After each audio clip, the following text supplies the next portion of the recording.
Yes. Okay. Inside these envelopes are two separate things.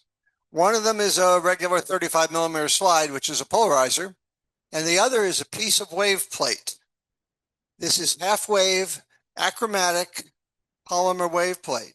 Now, in order to use it as a wave plate, you have to peel the two surfaces off.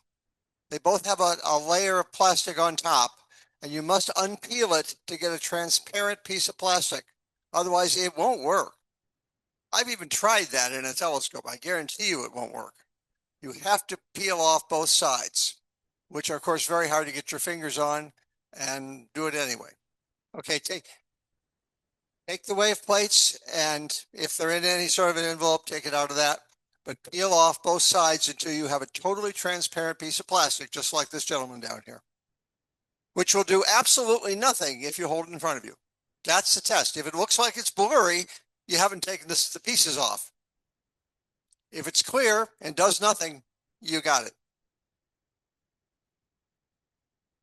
That's why they're so expensive, because they don't do anything. What are you saying? There be polarized light? Not quite yet. Okay. Okay, but very soon. So you're set to go, right? Set to go with what? To turn on the light, to put the polarizer on it, to do cool stuff. Okay, may I have everybody's attention? Ready? All right, we want to do a very simple demonstration to give you a sense of how these optics actually work using your eye as a substitute for your CCD or CMOS camera, right? Extremely simple.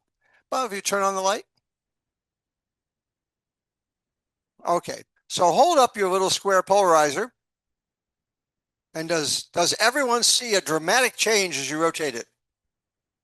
No, absolutely nothing, because this is unpolarized light. This is a star without the help of our galaxy's dust, glowing far away. Nothing to see.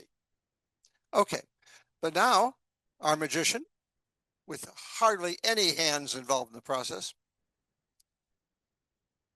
and now take a look. This is now fully polarized light. And as you see, when you hold it up like this, the square, the filter slide, the light goes from full brightness to very dim. In a perfect polarizer on both sides, you'd have no light coming through at all. In commercial, high quality stuff, we're talking about 0.1%. So it's still pretty much like not getting any light at all, right? So it's as simple as that. Now, Bob, would you uncover that again, just briefly? Without hurting your fingers? Oops. May have caused troubles. Okay, hold up your wave plates. Now, these are a stack of polymers. What you don't see between the two outer plastic layers and the stuff you peeled off already is there are three very, very thin layers, micron thin layers of material that defines polarization, and they are stacked at very specific angles. We'll talk a little bit about who figured out those angles in a few minutes. But if you hold it up to the light, no matter how you rotate it, it has essentially no effect. It is essentially transparent. Now, the same effect, i.e. nothing, but expensive, can be obtained with quartz and are widely available. So these are called achromatic wave plates. They work over essentially the whole visual band. And I'll talk more about the three sort of levels of wave plates in about 20 minutes. Okay, but what a wave plate does, as we talked about several times earlier this morning, is it takes existing polarization that the telescope brings in and allows you to mechanically turn it around so that when it hits a polarizer, it can act just like your polarizer turning, it can act as a variable source of brightness. So that's what we want to try next. So let's get the polarizer back on. And we have super strong light. Hold up the wave plate. Notice that it does absolutely nothing. And then put the polarization slide behind it. Now, as you tilt the wave plate, now the tilting, no, put the polarization slide behind it. That is in behind. Yeah, near your eye. and put the wave plate away from your eye. There we go. Okay. Now, you'll notice that as you tilt the wave plate very slightly, you start seeing a change in brightness. That's because wave plates rotate the polarization at double the amount that the mechanical rotation is actually done. So instead of turning 90 degrees, you turn 45. Okay, so that's it. You are now polarimeters. Take the same assembly, mechanically adjust the wave plate, put a good camera behind it, and take pictures.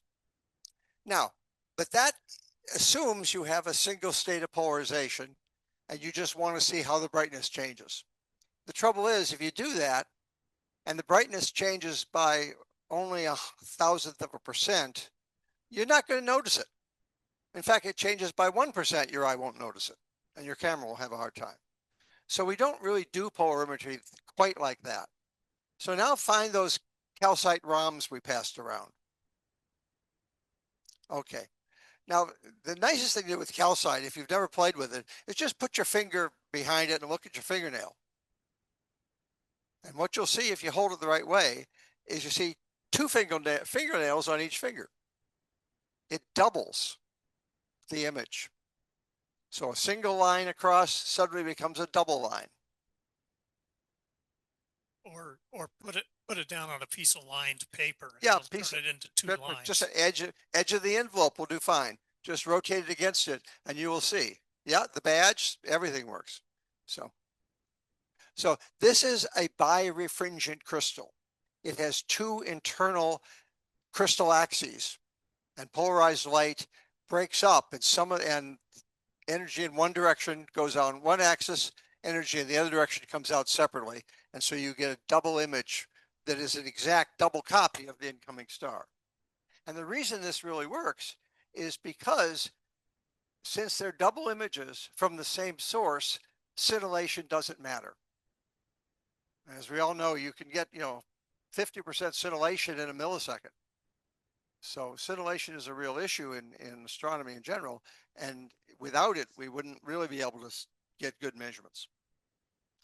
Okay, so if you want, you can actually take that double crystal, you can hold it up to the light, and you may well be able to see all these effects, assuming you have enough fingers. Maybe harder. But the point is, the crystal replaces the Polaroid filter.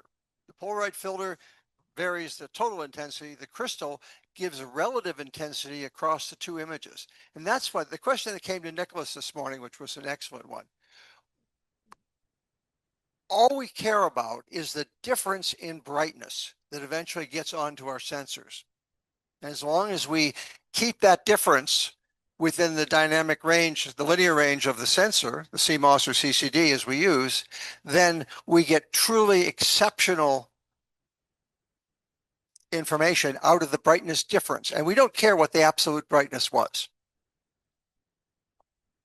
If you're looking through the calcite crystal at your lined paper and line it up so you see two lines, then take your little polarizing screen and look at the lines with the polarizing screen and rotate it, and you'll see that the two images of the line are opposite polarizations. One will be bright this way and one will be bright that way. Yes, and the wave plate will do the same thing. The same as the wave plate does. Yeah, if you take the polarized light, feed it through. So, okay, so you've now all become polarimeters. You can go home and tell your wives that you've, transcended to a new level. Question. How is it that you can, hi, Dick Bernstein. How is it that you can take your polarizing screen and take away all the light from the light source and then put one of these other things in between and the light comes back? Excellent. Well, what's happening is you're starting with polarized light, you're rotating it, and in the process, you can rotate it to a point where it all goes through the polarizer. If you turn the polarizer again, you'd find it darkened again. But basically, the wave plate simply rotates what's coming in. So if you start off with like this, you put the wave plate in it, twist it like that, well, then the polarizer to show darkness would have to go like this instead of like this. To get a view of what he's talking about, take your polarizing slide and line it up so that the lamp goes black. All right. And then if I put this in at 45 degrees, the lamp comes back.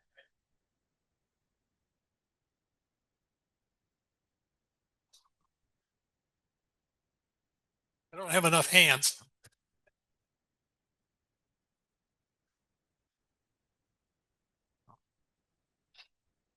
These vectors can be resolved into those vectors, and then they can be resolved into that vector, so they go through the second polarizer. Or, yeah, here we go again. Did that well. Set your polarizing screen up so that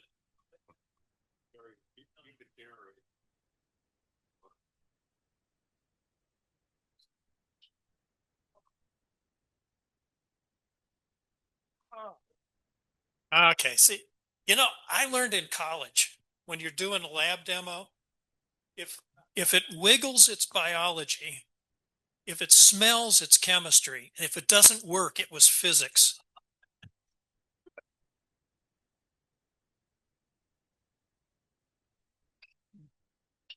So, black, white, because we've rotated the direction of polarization by about 45 degrees by putting this in. Okay, science in action. All right.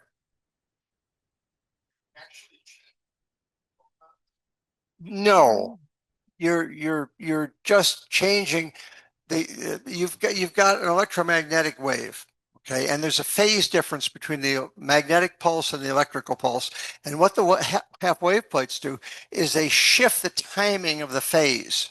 And so it's a phase change that's occurring, but the net result is that you get a brightness change on your sensor, which is what we want.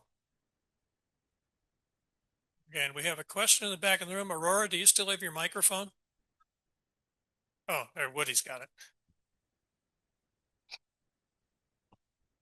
So I noticed with the wave plate, when I was looking with the wave plate and the slide, I could see color, like shifting from green to red, depending on the rotation, that I could not see with just the slide, the polarizing slide alone. So something else was happening with the wave plate. Did anybody else see green and like pink, red? Yeah. That has to do with not having it quite straight. Oh. That's really an angular effect. The wave plates themselves, at least in the visual band, are actually quite achromatic. Oh, but if you tilt them, if you tilt them, you're going to start getting color effects. So as Nicholas was talking this morning, you want optics on a sequence of planes, including your sensor, obviously, as well as your telescope. The wave plate should also be on that same plane. Otherwise, you will get some frequency effects. Yeah. Yeah. Okay, we have a new way to play. All right. Okay. Everybody experienced what we wanted you to see? Any questions or comments? We move on? Well, you guys online really missed something here. Yeah. Sorry about that. Hi, sorry. I have a question. What I'm still not understanding what this calcite's supposed to be doing for me in this. What am I supposed to be seeing when I hold it up with the different things? Well, I saw that, but with the light. Okay. But the problem is that light is a little too big and you can't see the split because they're overlapping. Okay, so I'm seeing nothing as expected. Yeah, we kind of had two different demos we're trying to do.